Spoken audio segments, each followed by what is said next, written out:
안녕하세요. 체리쌤의 교육 감 잡고 시작하자 교감 채널의 채널쌤이에요. 오늘은 영재교육원 영재학급 학교 너 뭐니? 라는 주제를 가져왔는데요. 말 그대로 이와 같은 영재교육기관이 무엇이고 그 차이는 무엇인지에 대해 알아볼 거예요.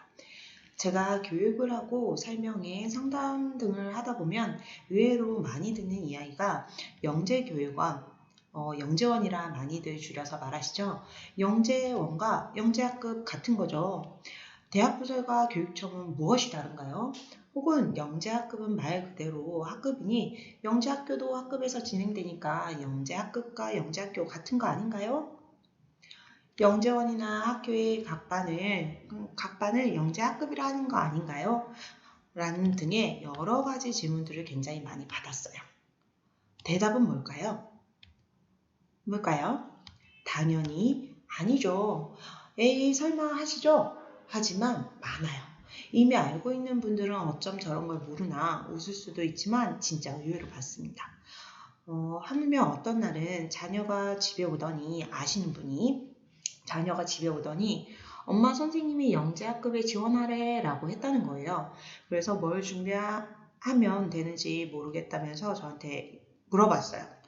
그런데 제가 생각하기에는 시기가 아닌데 왜 영재학급을 이제야 뽑지?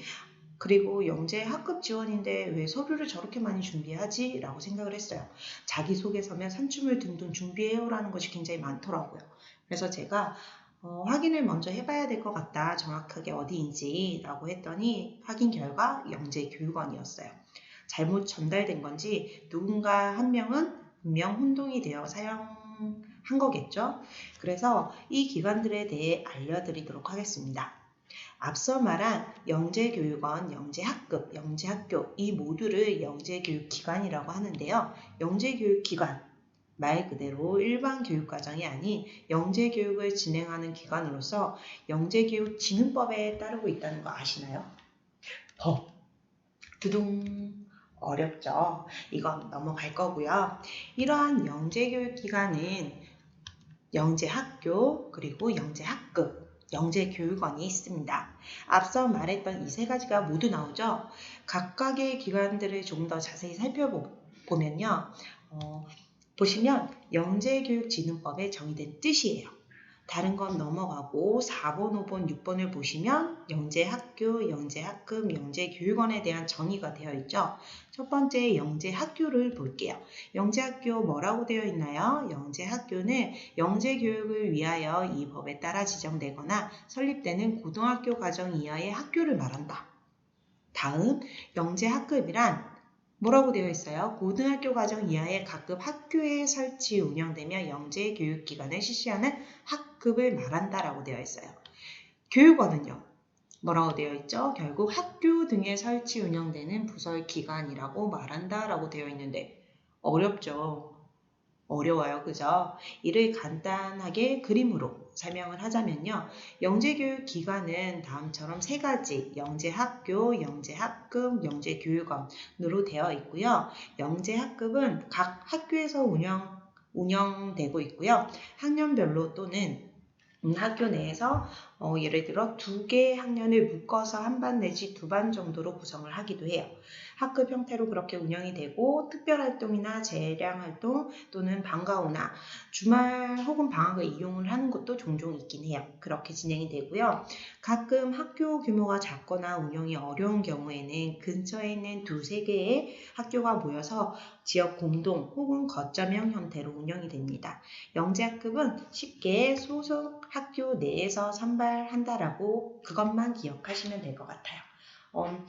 학교 내에 없다라고 하시면 주변 학교를 찾아보시면 되고요. 모르겠으면 선생님이나 선생님, 담임 선생님께 물어보시면 됩니다. 만약 선생님께서 모르셔도 선생님이 알아봐 주실 수 있어요. 그게 제일 정확하다라고 보시면 되고요. 다음 영재교육원은요. 영재원이라고 할게요. 영재원은 영재학급과 달리 기관 형태로 운영이 되는데요. 크게 교육청과 대학 부설이 있어요. 말 그대로 교육청에서 운영하는 것과 각 대학교에서 진행하는 영재교육원이 있습니다. 교육청 영재원의 예를 들자면 각 교육청에 소속된 학교에서 추천받은 학생들이 선발 과정을 거쳐서 선발이 되며 대학 부설은 학교마다 다르긴 하지만 서울교대를 예를 들면 서울시에 있는 모든 초등학교에 초등학교 3, 4, 5학년이 모두 지원을 할 수가 있습니다. 그래서 이 영재원은 주 1회 혹은 방과 후나 주말, 방학 중에 집중 프로그램으로 운영이 되고 있습니다. 마지막으로 영재학교인데요. 이 영재학교는 학급이나 영재학급이나 영재교육원과는 달리 전일제 정규 교육과정으로 실시하는 기관이에요. 전일제로 운영이 되고 있고요. 고등학교급에 설치 운영되어 특수한 목적을 갖는 고등학교라고 생각을 하시면 돼요. 학교에 입학해서 등교하고요. 수업을 듣고 모두 기숙사 생활을 하고 있기 때문에 기숙사로 하교하는 형태라고 보시면 될 것 같습니다. 아래에 있는 영재학급이나 영재교육원은 졸업을 한다라고 해서 정규교육과정으로 인정을 받지 못하지만 영재학교를 졸업하면 고등학교 졸업과 동일하게 인정이 돼요. 고등학교 졸업이 동일하게 인정이 되고 있고요. 이러한 영재학교는 총 많이 들어보셨어요. 한가영, 한국영재학교죠. 한가영과 서울과고를 포함하여 6개의 과고와 그리고 2개의 예술영재학교로 하여 총 8개의 고등학교가 있습니다. 영재학교를 졸업하면 고등학교 졸업과 같다라고 해서 모두 중3만 지원할 수 있는 건 아니에요. 여기서 조심해야 될 게 영재학교는 현재 중학교 1학년부터 3학년까지 모두 지원을 할 수가 있고요. 그런데 아무래도 중3과 중1은 2년간의 학습량의 차이가 있기 때문에 중학교 1학년이 합격하는 건 쉽지는 않겠죠. 그리고 또 하나 주의할 점은 여기에서 보시면 영재학교의 명칭이 서울과고, 경기과고처럼 과학 고등학교라고 붙어 있어서 과고와 영재학교가 같은 거 아니냐라고 착각을 할 수 있는데요. 과고와 영재학교는 분명 다르다는 거라고 생각을 하시면 될 것 같습니다. 우리나라의 영재학교는 여기에 있는 8개가 모두라는 거. 그래서 서울에 있는 한성과고나 경북에 있는 경북과고, 경남과고 등의 학교는 영재교가 아닌 과학고등학교라는 것을 주의해 주시면 될 것 같습니다. 끝으로 오늘 내용을 한 장으로 정리를 하자면요. 영재교육기관은 크게 3가지로 나뉘었죠. 3가지가 있었어요. 뭐였죠? 첫 번째, 영재학교, 그리고 영재교육원, 영재학급 이 3가지가 있고요. 만약에 내가 현재 아니면 우리 자녀가 초등학생이라면 현재로서는 어디를 지원할 수 있을까요? 영재학급과 영재교육원에 지원해서 선발이 되면 교육을 받을 수가 있고요. 현재 내가 중학생이다 라고 하면 아까 중학교 1학년도 영재학교의 경우에 지원이 가능하니 영재학교를 포함한 이 3가지를 모두 다 지원할 수가 있다라고 보시면 될 것 같습니다. 그랬을 때 영재학급은 어디 내?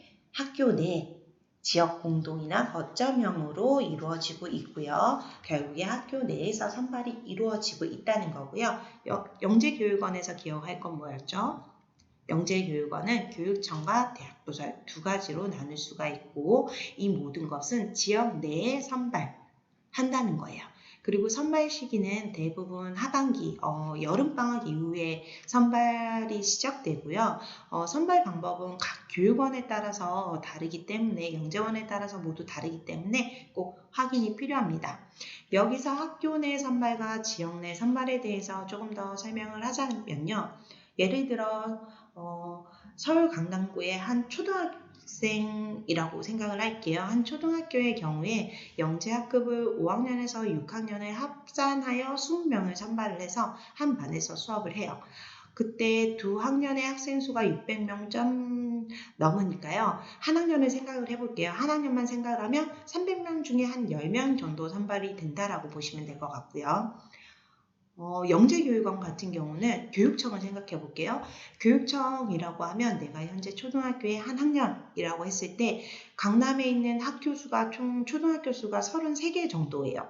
그러면 한 학년에 300명이라고 가정을 하고 33개의 학교가 있으면 몇 명? 총 6,600명 중에서 약 한 40명에서 60명을 선발해서 수업을 한다라고 보시면 돼요. 300명 중에 10명 있느냐 아니면 6,600명 중에 40명 안에 들어가느냐 그 차이에 있고요. 대학 부설마다 다르긴 하지만 아까 서울을 예를 들었으니 서울을 보자면요. 서울교대를 예를 들면 서울교대는 서울시 전체 초등학교 5학년만 뽑는 것도 아니에요. 3학년, 4학년, 5학년을 대상으로 선발하니 경쟁률은 훨씬 더 높아지겠죠. 그러한 차이점이 있다라고 보시면 될 것 같습니다. 지금까지 영재교육원을 포함한 영재교육기관에 대해서 알아보았습니다. 이상 체리쌤의 교감 채널이었습니다. 체리쌤은 다음에 또 다른 정보로 찾아뵙겠습니다. 안녕!